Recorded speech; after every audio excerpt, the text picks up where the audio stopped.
नमस्कार दोस्तों, हमारे बीच सागर जी मौजूद हैं। इनका अपना एक मीडिया हाउस है। सर जी से हम एज ए पत्रकार, एज ए जर्नलिस्ट जानना चाहते हैं कि जो आज ये बुक रिलीज हुई है एडवांटेज इंडिया, क्या कहना चाहेंगे आप आम जनता के लिए? देश में असंख्य समाधान हैं, असंख्य टेक्नोलॉजीज़ हैं और लोग बहुत हैं, बिजनेसमैन बहुत हैं।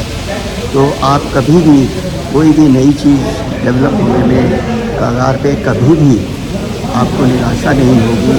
ये देश बहुत ही एक अच्छे स्थिति की ओर जा रहा है और इसमें ये सारी जो संभावनाएं इस बुक में बताई गई हैं वो वाकई में एक काबिल तारीफ है। और इस तरीके की किताबें आना अनिवार्य है क्योंकि कुछ आपको प्रेजेंट पे पढ़ना होता है और कुछ आपको उसके भविष्य के लिए फिर फ्यूचर के बारे में भी सोचना है।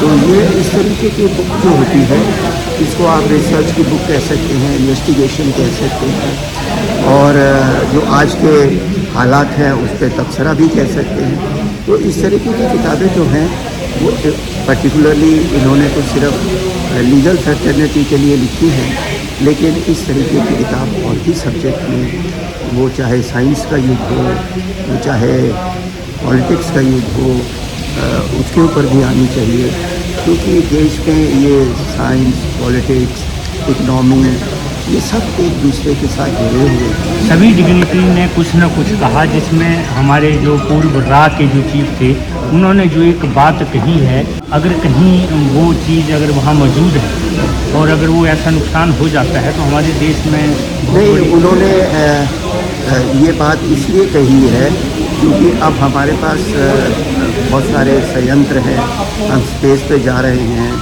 उनका कहने का मतलब जो साइंस का स्टूडेंट है वो ये समझता है कि आपको सैटेलाइट के द्वारा उसकी आइडेंटिफाई कर लेना चाहिए और उसको वहाँ से निकाल के जहाँ वो जगह के लिए सुनिश्चित किया गया था या तो वहाँ पहुँचा देना चाहिए या डिस्ट्रॉय या उसको डिस्ट्रॉय कर देना चाहिए।